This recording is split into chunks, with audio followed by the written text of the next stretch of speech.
Charlotte's Web by E.B. White. Chapter 10. An Explosion. Day after day the spider waited, head down, for an idea to come into her.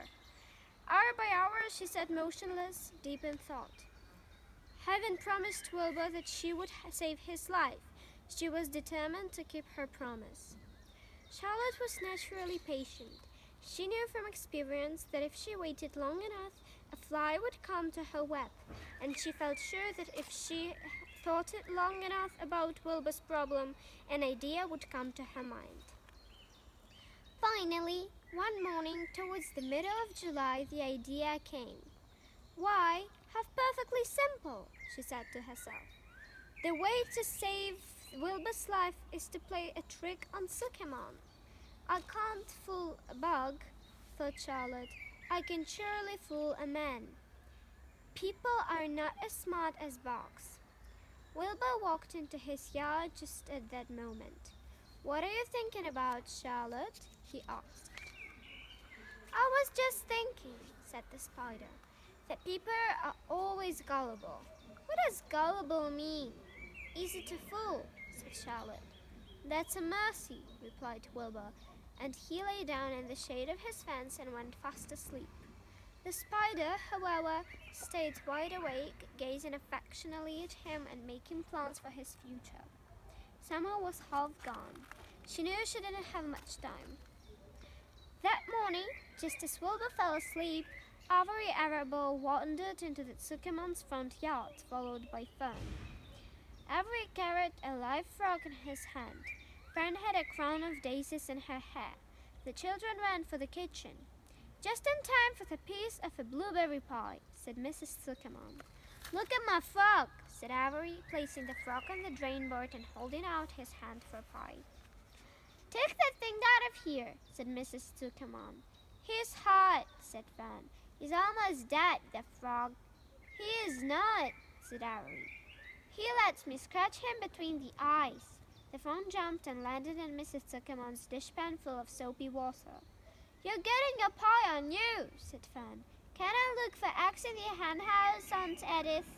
Run outdoors, both of you, and don't bother the hens. It's getting all over everything, shouted Fern.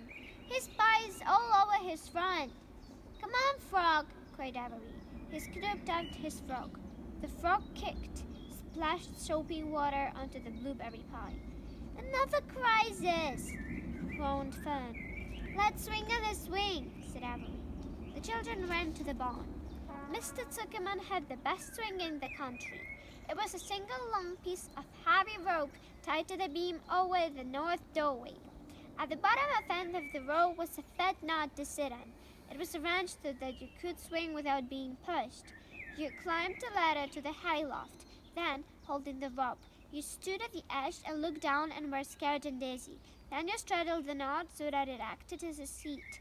Then you got up all your nerve, took a deep breath, and jumped. For a second, you seemed to be falling to the barn floor and far below, but then suddenly the rope would begin to catch you, and you would sail through the barn door, going a mile a minute.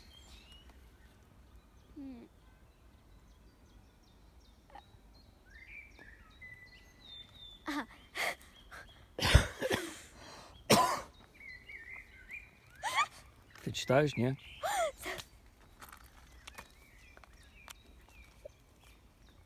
With the wind whistling in your eyes and ears and hair. Then you would zoom upwards into the sky and look up at the clouds, and the rope would twist, and you would twist and turn with the rope. Then you would drop down, down, down out of the sky and come sailing back into the barn, almost into the hayloft, then sail out again, not quite so far this time. Then and again, not quite so high. Then out again, then in again, then out, then in, and then you jump off and fall down and let somebody else try it. Mothers for miles around worried about Sycamore's swing. They feared some child would fall off, but no child ever did. Children would always hang on to things tighter than the parents think they will. Avery put the frog in his pocket and climbed to the hayloft. The last time I swung in this swing, I almost crashed into a barn swallow, he yelled. Take that frog out, ordered Fern. Avery straddled the rope and jumped. He sailed out through the door, frog and all, and into the sky, frog and all. Then he sailed back into the barn.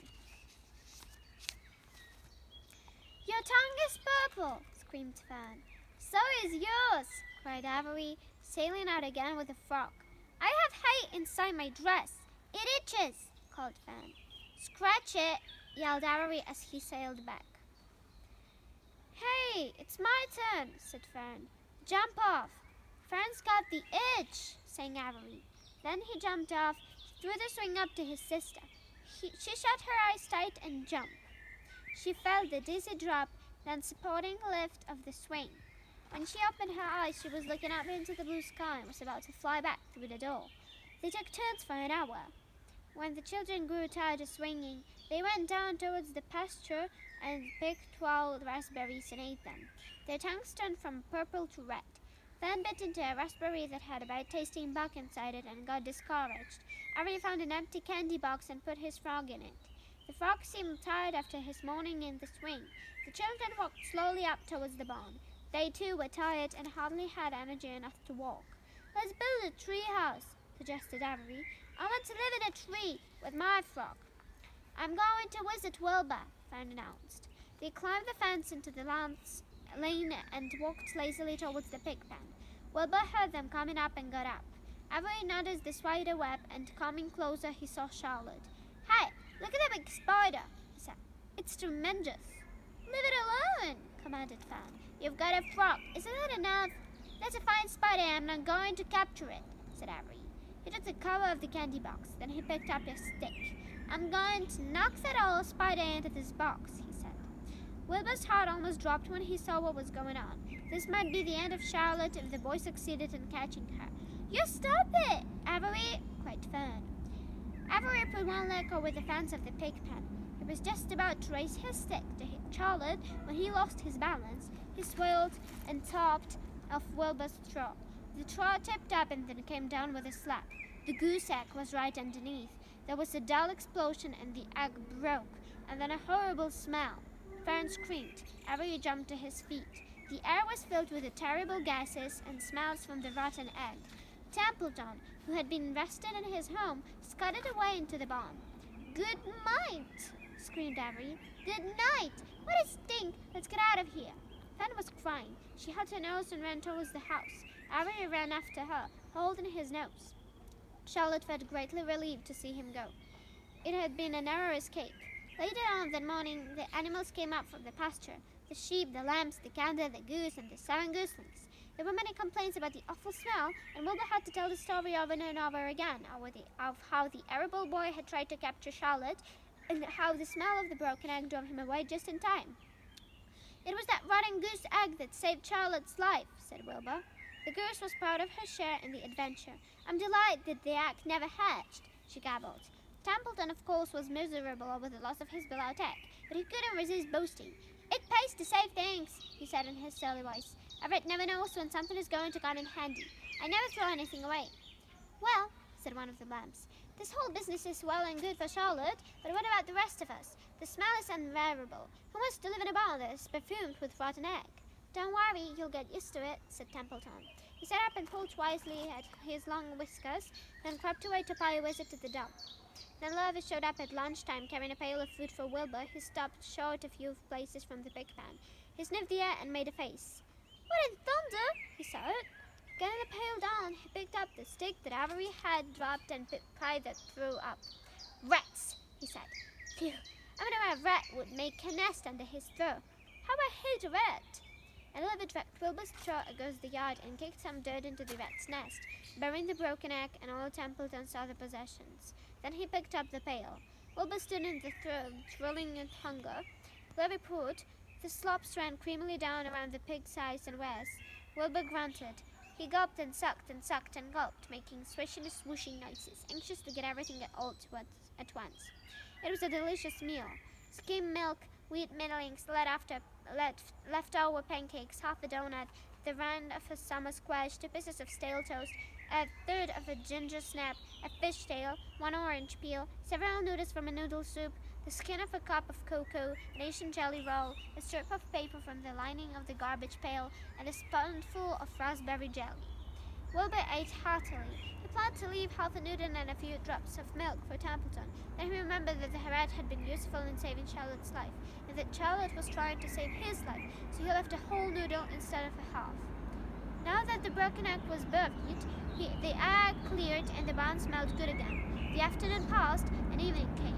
Shadows lengthened. The cool and kindly breath of evening entered through the doors and windows. Astride her web, Charlotte sat moodily eating a horsefly and thinking about the future. After a while, she bestirred herself. She descended to the center of the web, and there she began to cut some of her lines. She walked slowly but steadily while the other creatures drowsed. None of the others, not even the goose, noticed that she was at work. Deep in his soft bed, Wilbur snoozed. Over in their favorite corner, the goslings whistled a night song. Charlotte tore quite a section out of her web, leaving an open space in the middle. Then she started weaving something to take the place of the threads she had removed. When Tato got back from the dump around midnight, the spider was still at work.